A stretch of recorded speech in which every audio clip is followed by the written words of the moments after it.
Good morning and welcome back rather I should say to mechanics, where we were doing equilibrium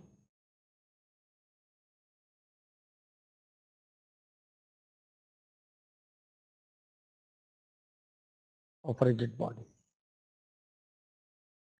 In the last class we saw how to apply equations of equilibrium to a rigid body, and we talked of a single body which was there and we were applying equations of equilibrium. Our equations of equilibrium were sum of forces acting on the body was equal to 0 and sum of moments about any point O is equal to 0. These were the equations of equilibrium which we had, and we saw how to solve problems. There has been one query about a particular problem, solved problem. I will come to that a bit later because I am not sure if that college where the query came from has joined so far. I see a count of only 13 colleges which have joined till now, which seems to be that the number is dwindling. We started with 80 and now we are left with 13. Hopefully it will increase as the class goes on. Now, there are queries as to what do we do when there are multiple bodies which are in connection with each other, which are in equilibrium. That is one query. And also what we will talk about is the concept of what we call as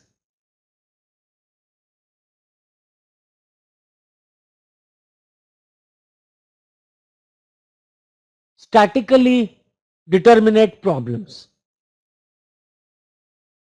In a problem,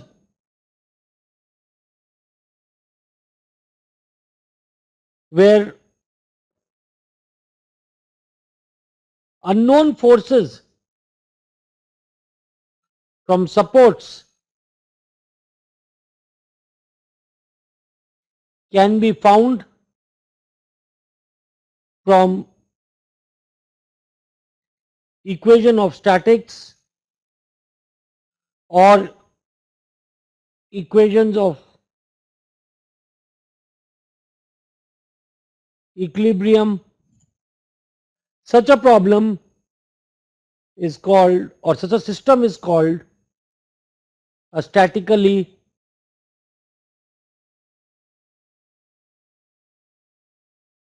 determinate system. Else it is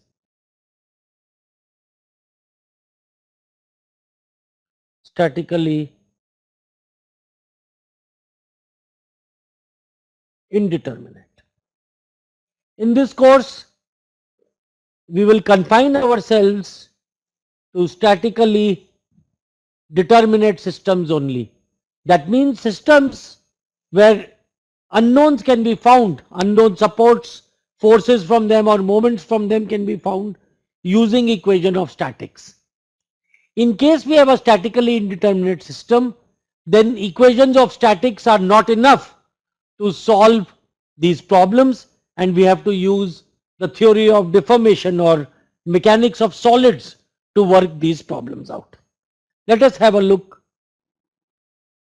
at some examples.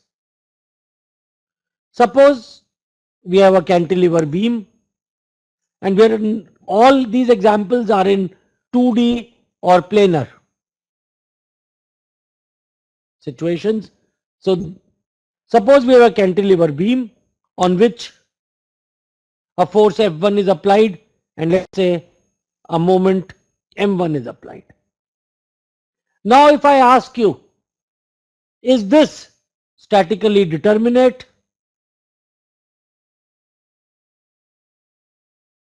or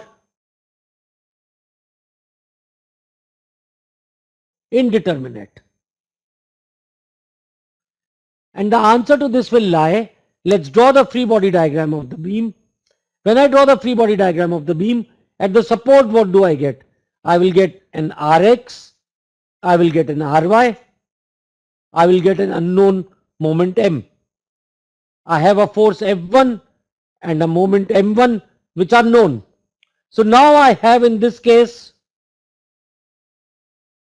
three unknowns, Rx, Ry and m. Can I solve these three unknowns from equations of statics? We realize we have three equations of statics, and one is sigma fx is equal to 0, sigma fy is equal to 0, and sum of moments is equal to 0. And using these three equations, we can solve for the unknowns. That means this is a statically determinate system. It is not indeterminate because we can solve the equations of those unknown supports, those forces can be found out and the moments can be found out from statics. And now let us look at a case of an indeterminate system. Suppose we have the same cantilever and we place a roller bearing on its other end. And again we have force F1, we have moment M1 which are given to me. So now this is my system. If I draw the free body diagram of this cantilever, what I will get here is Rx, Ry, M, F1, M1. I will also get an unknown reaction R1Y at the roller bearing. Now if I count, I have four unknowns. Which are the four unknowns? Rx, Ry, M and R1Y. And we have only three equations. So this becomes a statically indeterminate system, because in such a system we will not be able to solve for the equations of the body or the equations for the unknowns only from the equations of statics.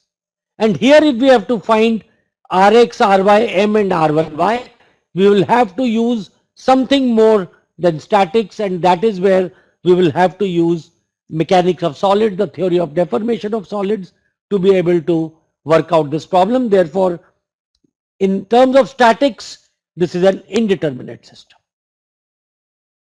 Now, there's one thing which we have not talked about. Suppose if I have a body on which I have force F1, a moment M1, a force F2, a moment M2. This is connected here with a pin, and this is here on rollers. Now we know how to draw the free body diagram of the full body. If we have to draw the free body diagram of the full body, we show the body at this end. Let's say this is A, this is B. So at end A I have AX and AY. At end B I will have, this is the this is the direction. So at end B I will have a single force which is perpendicular to the direction of the rollers, and I have F2, M2, F1, M1. These are my equation. This is the free body diagram of the body. Now suppose if I cut the body from the center and I have a section XX, then what is the free body diagram of the left part and free body diagram of the right part? So now let's draw this picture. This is our body. Forces are acting, moment is acting.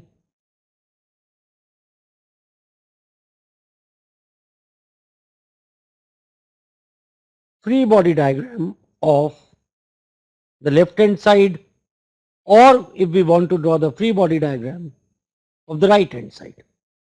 And of course here we had AX, AY, and we had a force B. These came from the supports. Now, whenever we cut a section, what happens at the cut section? That means now when I draw the free body diagram of the left half of the body, then this is my body. The right half is no longer on the body. Now when I draw the free body diagram, I will show whatever external forces are acting on the left side, that is AX and AY, force F1, moment M1. Now the question is, what happens at the cut section? Do I show F2, M2B, or what do I show? And the general rule is, at a cut section, you have to show a force problem. We will show Rx and Ry, and we will show a moment.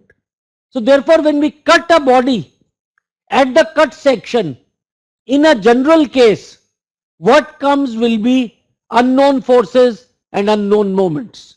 In a two-dimensional problem, the unknown forces will be Rx and Ry, and the unknown moment will be M, which is about the Z-axis. If this was a three-dimensional problem, I would have got Rx, Ry, and Rz, and I would have got Mx, My, Mz. Three components of moments, three components of force. So this is the free body diagram of the left hand side. And notice, in this free body diagram of the left half, F2, M2 and B, they do not come directly. They will come in through Rx, Ry and M, and they will not come as it is. Now, if I draw the free body diagram of the right hand side of the same body, then what I will show here will be F2. I will have this force B along a particular direction, the moment M2. And now at this cut section comes the critical point. If I were to correlate it with the left hand side, then the force which will come, this will be Rx in the opposite direction. We will have Ry in the opposite direction, so that when these two are put together, we will get a net zero force. So Rx, the same magnitude but in the opposite direction, acts on the right part. Similarly, Ry, the same magnitude and opposite direction, acts on the right section. And on this, we had a moment which is in the counterclockwise direction. So on this part, the same moment M will come here, which will be in the clockwise direction, so that if the two bodies are together, all the internal forces will cancel out. That means what we have shown is that at an internal section of a body, if we cut the body, we will get forces and moments. In general, they will come on each section. And if we look at the two sections which are on the same cut section, if they are, one is on one side and on the other is on the other side, the forces and moments which are acting are equal and opposite. And this is how one deals with when we cut a section of the body. And what is the basis of this? That forces are equal and opposite on the cut section, and the basis of this is what we call Newton's third law, which says every action has an equal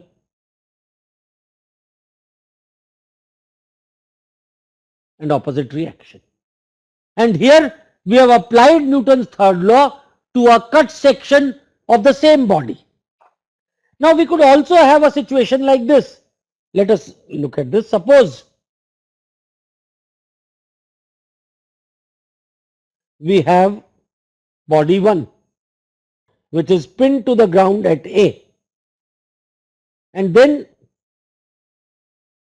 it is also connected by a pin to body 2 at point B, and the body 2 is connected to the ground at point C.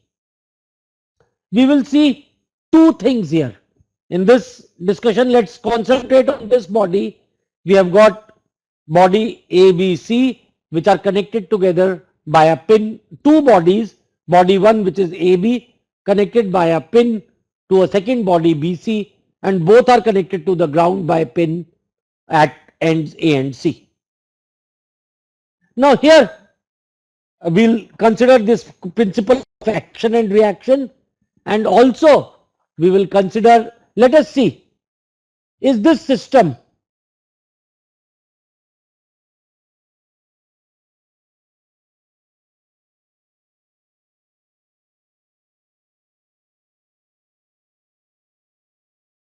statically determinate? Let's try to see. So now let's try to draw the free body diagram of the full structure.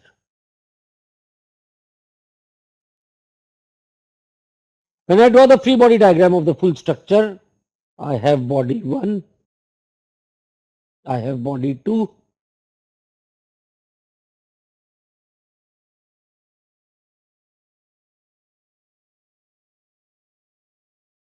when I draw the free body diagram of the full structure, whatever is internal to the body, I will not show any forces there. So now what I am cutting is, I am cutting at points A and C. I am removing the structure from the ground. So therefore what I have here, at point A I will get AX and AY, at point C I will get two forces CX and CY. Why don't I get any moments at A or C? Because they are connected to the ground by a pin. So this is what I have. Now if I do my counting, I have four unknowns, which are my four unknowns, AX, AY, CX, CY, and I have three equations. Three equations which I will get if I do sigma fx is equal to 0, AX plus CX is equal to 0, AY plus CY is equal to 0, and if I take moments about A is equal to 0, let us say this distance is D, so then I will get D multiplied by Cy is equal to 0. Well, actually I have not put any forces on the structure, so therefore I will everything will be 0. But suppose if a force F1 was acting, then I will get D multiplied by Cy plus the moment due to F1 about A is equal to 0. So this is how I would try to solve this problem, but you realize I will not be able to solve it. There are four unknowns and there are only three equations. This equation will probably give me Cy, but then if I do it like this, but then I won't be able to get Ax and Cx independently. All I will get is Ax plus Cx is equal to 0, and I can't solve for them separately. And in this case, this Ax plus Cx will actually be equal to plus, I should now put x component of F1 is equal to 0, and here I will say y component of F1 is equal to 0. So if an external force is acting, that has to be suitably included here. Okay, but so then is this system statically indeterminate? That is what it looks like. Let us draw free body diagram of bodies 1 and 2 separately. If I draw free body diagram of body 1 and 2 separately, and so I have AX, AY, there's a pin at B, this is body 1. What will come in at point B? At point B, I will get forces Bx and By, and suppose if an external force F1 is acting on body 1, then that will come. That means now I am modifying my original problem. I am showing a force F1 and I am showing a force F2, which are external forces acting on the 2 points, so that at least we get a problem where numbers are not all 0. This is the free body diagram of body 1. Now I can apply equations of statics. So I will get Ax plus Bx is equal to 0. I will get Ay plus By minus F1 is equal to 0.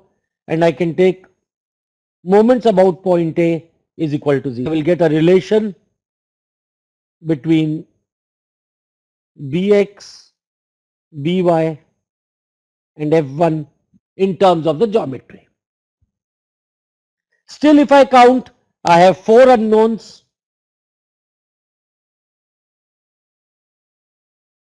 Three equations.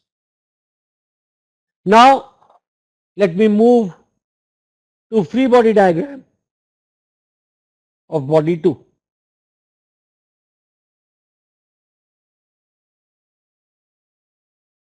As before, I will get Cx, Cy.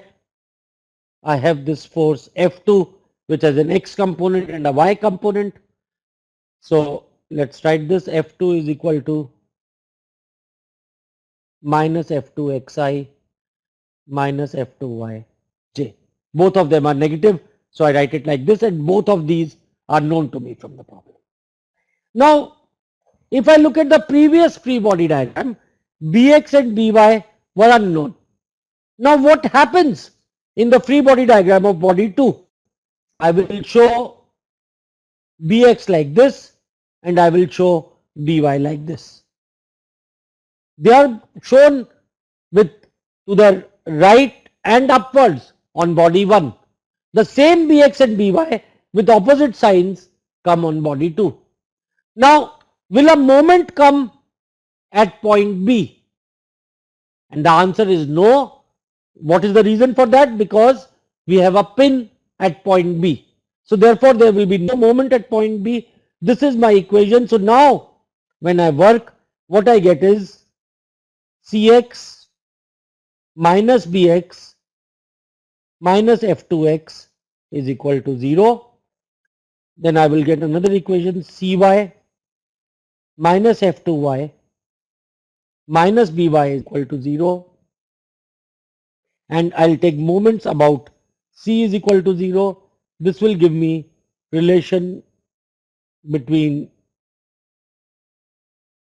Bx, By and F2.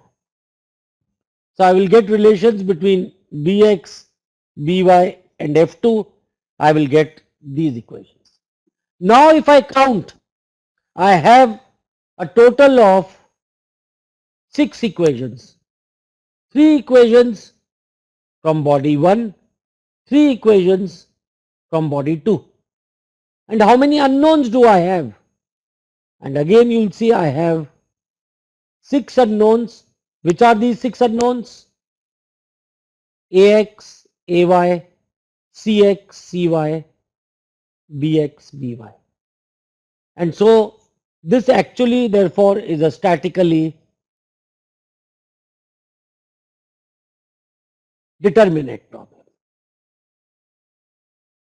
Even though when we first looked at it, the problem looked as if it was statically indeterminate. Why did it look like that? Because when we drew the full free body diagram, this was our original problem. When I drew the full free body diagram, then what we got was that there was, in the full free body diagram, which I am showing here, of the full structure, we had force F1 here, we had a force F2 here, and then in this structure we got, there were 4 unknowns and 3 equations. But once we broke up the bodies into 1 and 2 separately, we got 2 extra unknowns, but we got 3 extra equations. So therefore, we had a system of 6 unknowns and 6 equations which we could solve for.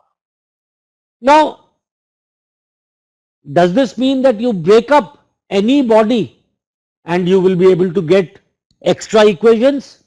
And the answer to that is no. Because if we break this body at any other point, if I take this structure and I cut it at any other point other than at the pin B, what will I get at the cut section? I will get 3 extra unknowns, Fx, Fy and a moment. It is this problem which was initially statically indeterminate when we looked at the full structure became statically determinate because of the special connection of the two links, which was a pin connection. A pin connection does not transmit any moment. So therefore we were able to get an extra equation from here, and that is how the problem became statically determinate from a statically indeterminate problem. So this is how what one has to keep in mind.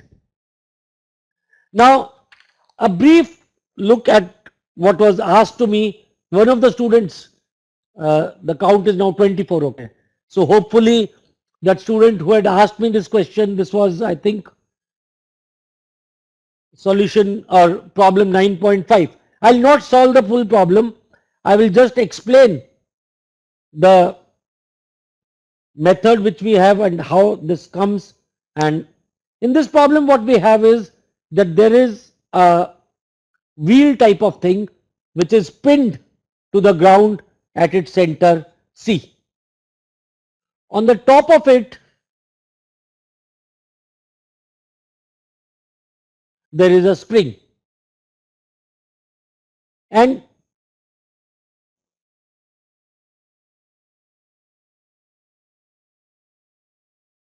a rod is welded to its end, and on the end of at the end of the rod a weight W is tied. The geometry, all the lengths etc. are given. That means the radius of the cylinder is given, the length of this rod is also given, and these distances they can be worked out in terms of length of the rod. So the full geometry is known.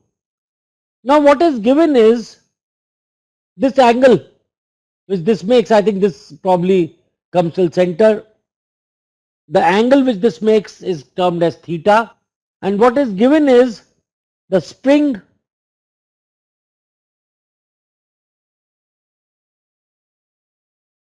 is unstretched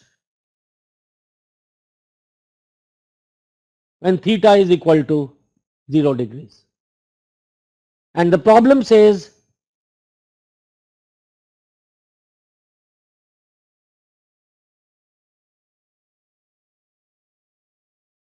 find the angle theta at which there will be equilibrium.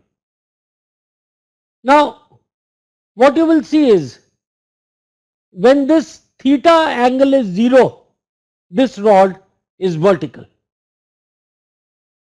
Now at that instant the spring is not exerting any force. But if we look at this weight, the weight causes a moment about the center, because of which the whole system tends to rotate about the center, and it rotates at some angle theta. As the angle theta increases, the spring starts getting stretched. So there comes a value where the force in the spring is able to account for this weight, and that theta where equilibrium takes place, which means everything is at rest, that is what we have to find. So now to solve this problem, what we'll have to do is, let's draw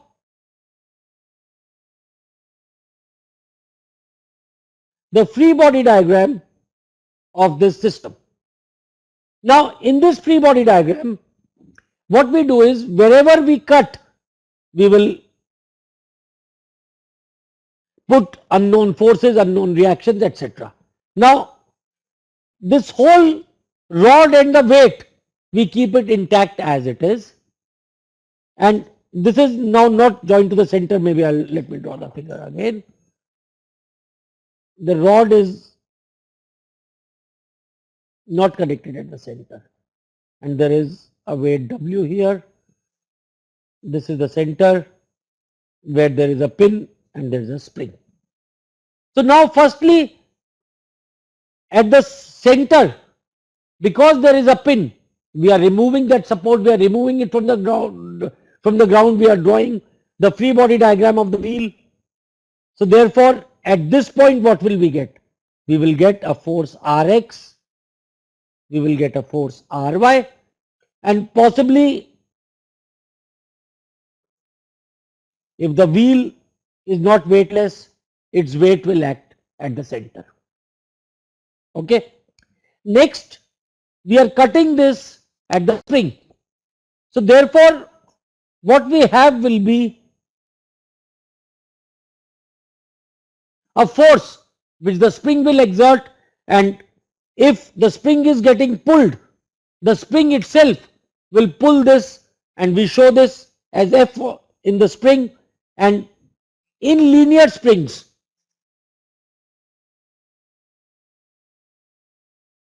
the force in the spring is given as K times delta, where delta is equal to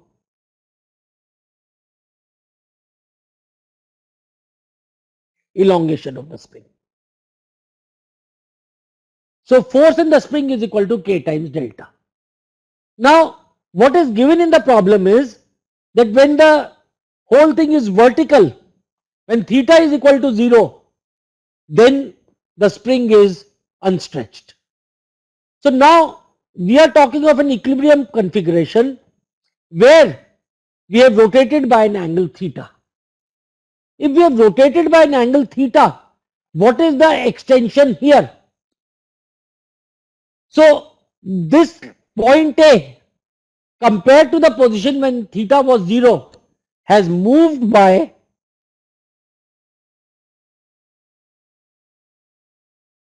r times theta. When theta was 0, compared to that, the whole thing has rotated by an angle theta. So the point A will move by r times theta, where r is the radius. That means force in the spring will be equal to K times r times theta. I think this is the point you may not have followed. So this is the force in the spring, this is the weight in the W. Now all we have to find is the angle theta for equilibrium. So how do we do that? To find the angle theta for equilibrium, what we do is we take moments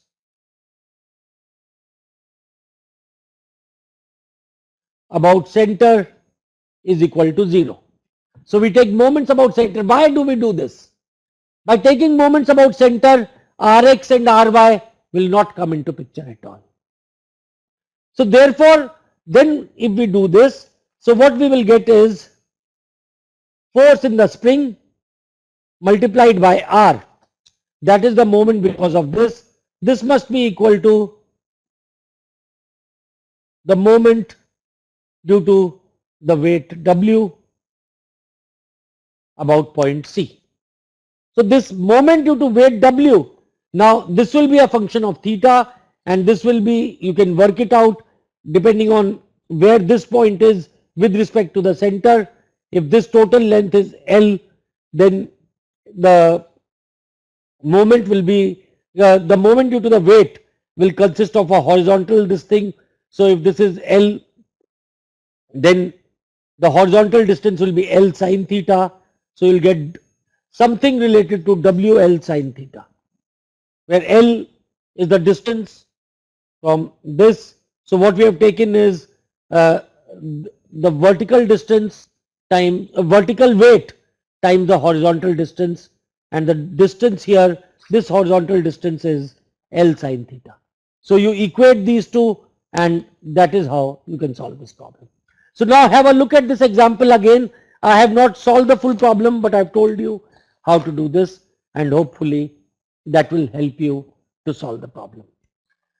Now I had another example which I wanted to do, but as I told you, in this course I will stick now to 2D cases only. I will not do 3D cases. Let me take another example which is of equilibrium, and here what I have is, and again I am not going to do full numbers, I will just tell you how to solve this problem. There is a bar which is termed as bar AC.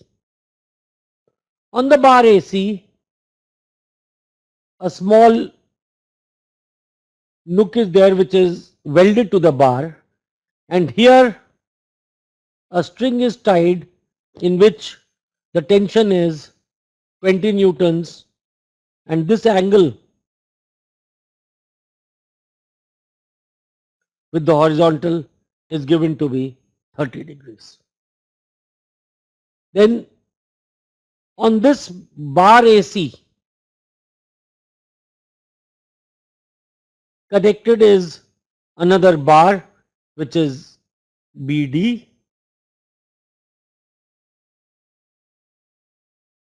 Bar D, is connected. Well, either we could have the bar D connected as it is, but I'll make a slight modification. I will put the bar D on rollers, and then what I will do is, there is a cable EF. So this is all a wall, and we have bar AC. So let me repeat. We have a bar AC on which is pinned at A. On B, another bar BD is pinned. The bar at end D, there is roller support on the ground, and EF is a cable. Now the problem says find the tension. EF is a cable connected to BD.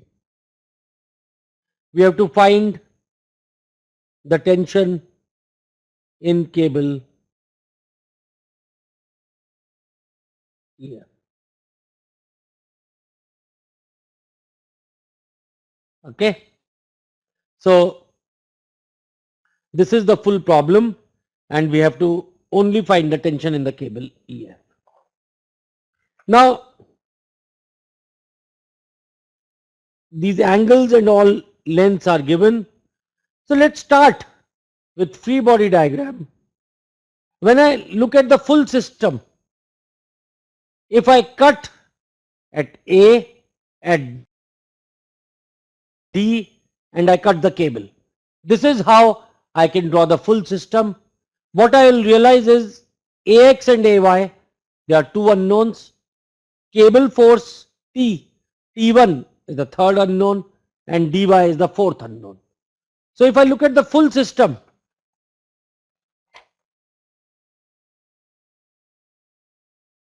I have four unknowns: AX, AY, T1, which is tension in the cable, and I have dy. And for the full system, I have three equations. So that means I'll not be able to solve for equations of equilibrium just by taking moments or drawing the free body diagram of the full system. So therefore, what I do is I have to break the problem into parts. So if I draw the free body diagram of ABC. This is a problem like the one before. We have to get an extra equation. So let's draw the free body diagram of ABC. Now in ABC, notice there was this tension T, which is known, this was given as 20 newtons, and this is acting at an angle of 30 degrees. Now what happens at point A and point B? Since no weights are given, we'll assume each of these bars to be weightless. At point A, I will get force AX and AY.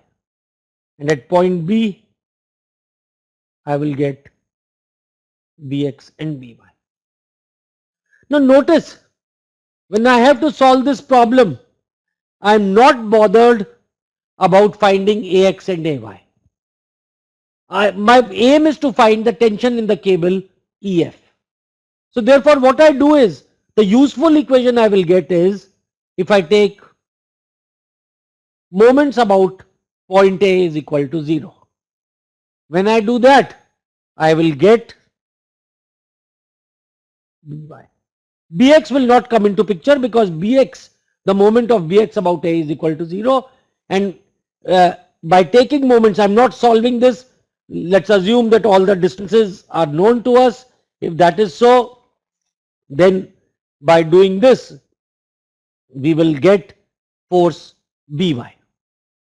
After this, then I move to the free body diagram of the rod BD. Now on this, I will get By and Bx, and then I have tension T1 and I have the force here, which is Dy. Now I have to solve for T1. I do not know, By is known to me from part 1. I don't know Bx. I have to solve for T1.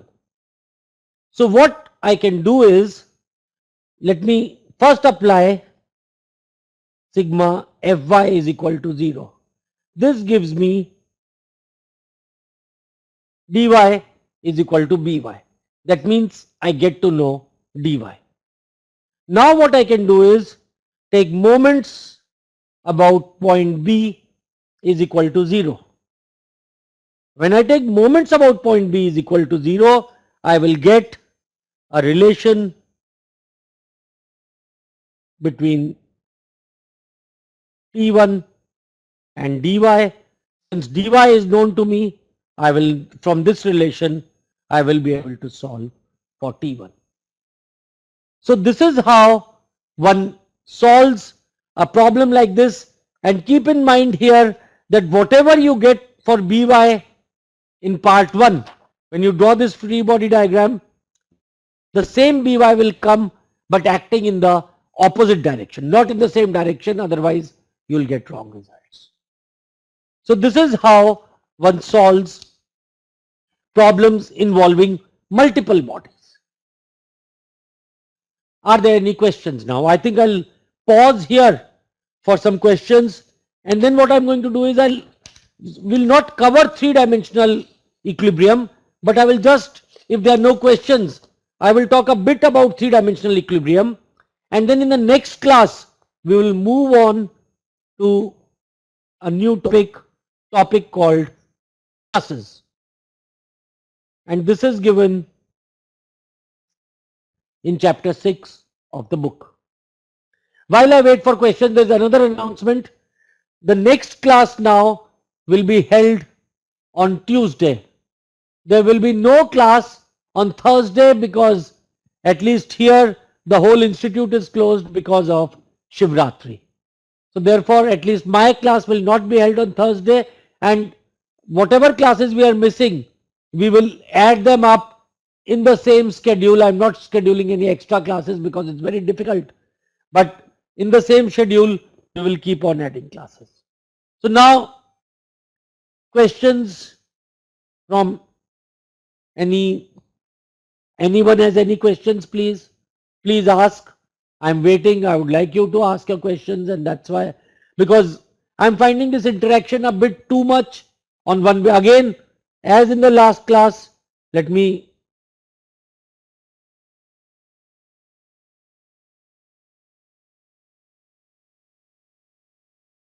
sanjeevsanghi@gmail.com. This is my email ID. I was very happy that one of you send your questions, but I would expect more people to ask me questions. And as you can see, I responded. You asked a question, I have solved that problem. Maybe let us connect to one or two classes here. Let's see. Connect me to any one class. Okay.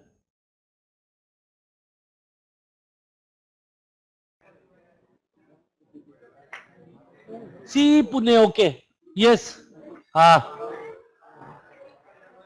Do you have any questions? Is there any feedback? Yeah, I can see some of you. I can see a hall which is about half full. Others have probably run away while I was teaching, or they did not come. Maybe it's a bigger hall. I don't know.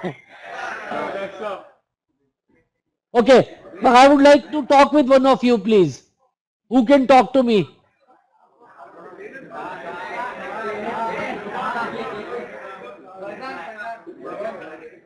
One of the students, please. Uh, please, you'll be talking through a mic or you'll be talking directly? Is there okay, please talk to me. One of you, please stand up and talk to me. Are you following my lectures? Yes. Is there any suggestion or anything? Do you look at these problems? Does it help you understand things better? यार जिस तरह से सब yes yes कर रहे लग रहा है कोई पिक्चर का गाना गा रहे हो.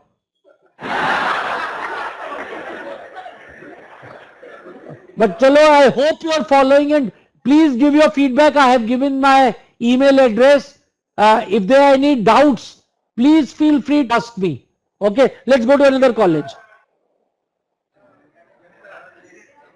Is there a वहाँ पे mic आया है? Do they want to ask something? See Pune, I don't know. Do you have anything, please? Does somebody want to talk? Please feel free to ask anything. No, chalo, let's go to somewhere else then.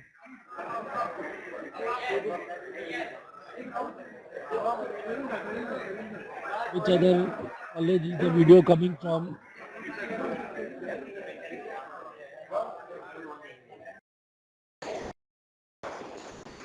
OXE, okay. We have got to, I can now see some pictures from OXE.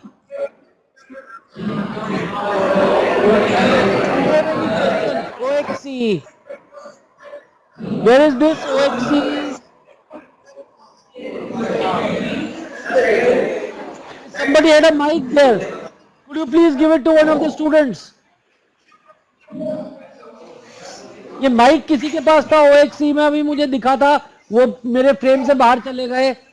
आप please ये mic, please give the mic to some student. I want to interact with some students.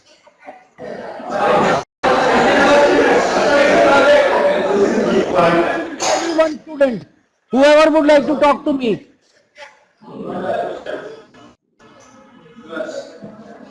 Yeah, please stand up so that I can see you. I can see your face. Whoever has the mic. Yeah. Which student? Are you also afraid of me? Why are you not interacting? I would like to talk to someone. I want to get a feedback.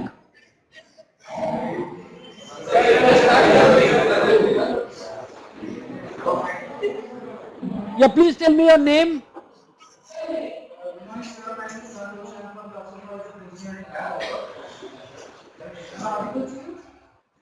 Hello.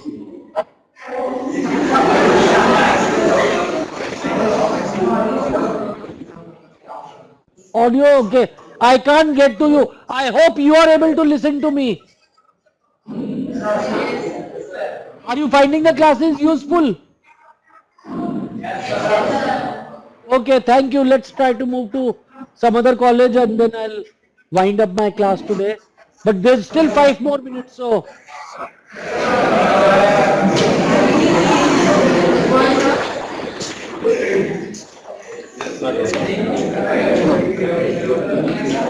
anybody would like to interact, please indicate here and we will interact with you.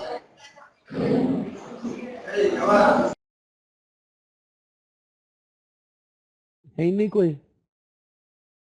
चलिए okay then I'll since I think okay we'll try some more interaction. Let me now just tell you what happens in three-dimensional problems. Now these problems are more involved and possibly not covered in many syllabus, so that's why I'll just leave it with a footnote. In three-dimensional problems, again the method is the same.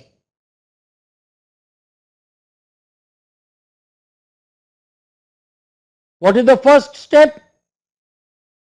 Draw a free body diagram of the system. And once you draw the free body diagram of the system, after that, then you apply